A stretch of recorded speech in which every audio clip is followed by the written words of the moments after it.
Hello everyone! The clip you're about to hear is from one of our exclusive Patreon episodes on a recent horror release, and just like all of our other episodes, it might include major spoilers for said horror release, so don't listen to it if you haven't already seen it. You've officially been warned. And if you'd like to hear the full episode, just head on over to patreon.com/horrorqueers and subscribe today. Without further ado, here is your exclusive Patreon clip.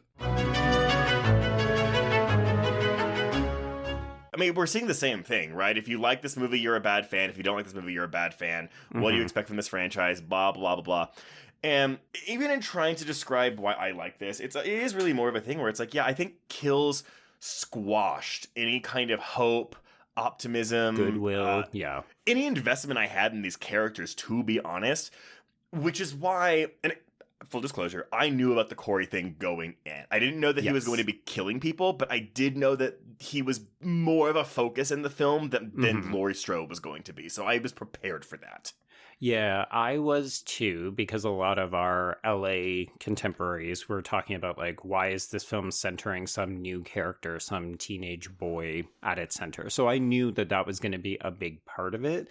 The interesting thing is that people want to say that that's a bad thing because it means that we're getting less screen time for Jamie Lee Curtis and Allison. And I don't necessarily agree with that. Like, I get that we are introducing this brand new character and giving him a lot of screen time, but I think it is in service of the Laurie and Allison characters and like where they're going. For me, the biggest sort of ball drop or place where the film isn't doing the work is how it's trying to say that Haddonfield is now this breeding ground for evil, which is why I made the joke about Derry. And of course, we've got Michael Myers hiding in a sewer. Like, this movie is doing weird it shit, which is fine.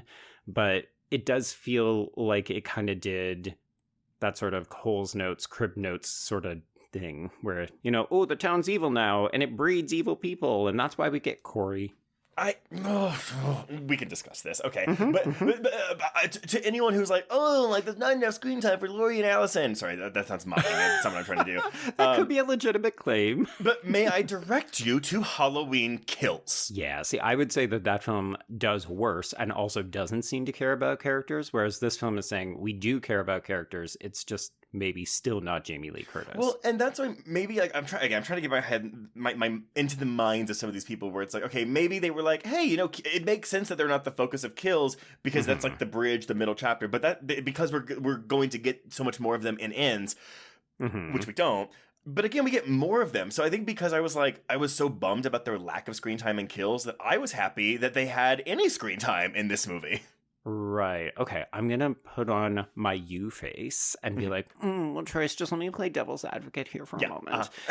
What if in Scream 6, they did something like this to Gale and just introduced some new character who takes over 90 minutes of screen time? No, very, very, very valid point. And that is where I'm bringing in the whole thing where, like, Kills crushed any investment I had in these characters.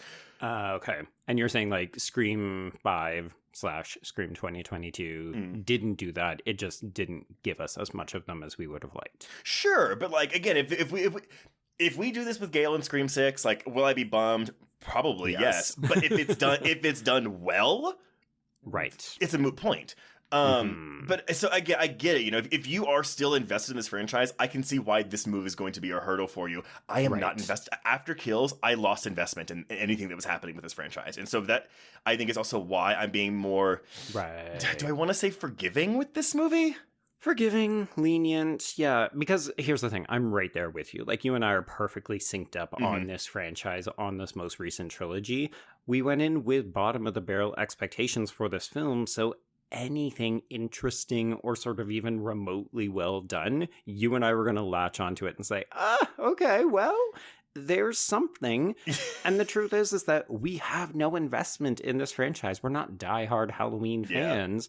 So I didn't go in looking for them to do anything particular. So they gave me something different and I had to decide whether or not I liked it. And I came out saying, yeah, the Corey stuff is okay. But I will say, I did rewatch Halloween H2O this weekend, and my preferred timeline is still 1-2 H2O. That is my Halloween. 100%. Yes. I can literally get rid of all the rest. Sure.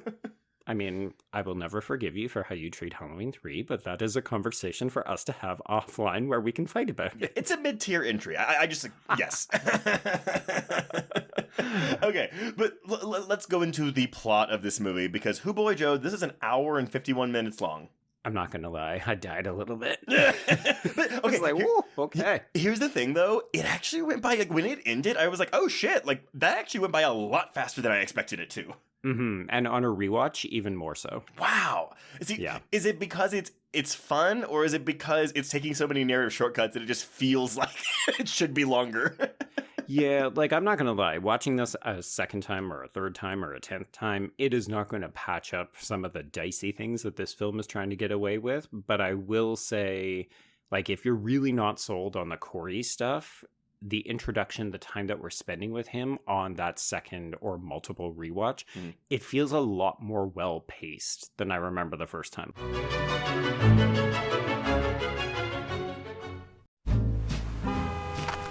Atlas Avenue, a long stretch of road that encompasses everything the city of Kennett Heights has to offer.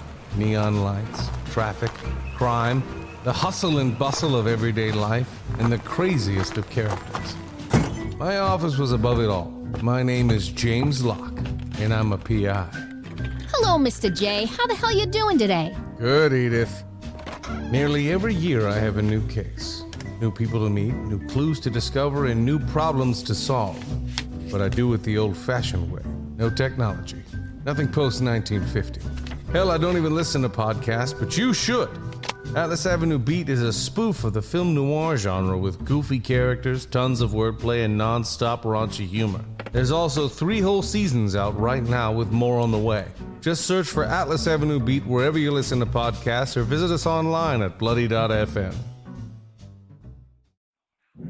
Hello, I'm Shelby Scott, the host of Scare You to Sleep, a podcast where I tell you spooky bedtime stories full of creepy sound effects and music that is soothing yet unsettling to help immerse you into a world of horror. This is a show for those of us who have realized horror can be a strange but relaxing escape from reality. Speaking of escapes, sometimes I lead you through guided nightmares, like a guided meditation, but instead of flowery meadows, I take you on a journey through your own personal nightmare. So come get lost in the terror with me. Listen to Scare You to Sleep wherever you listen to podcasts, or find us online at bloody.fm. Sweet screams.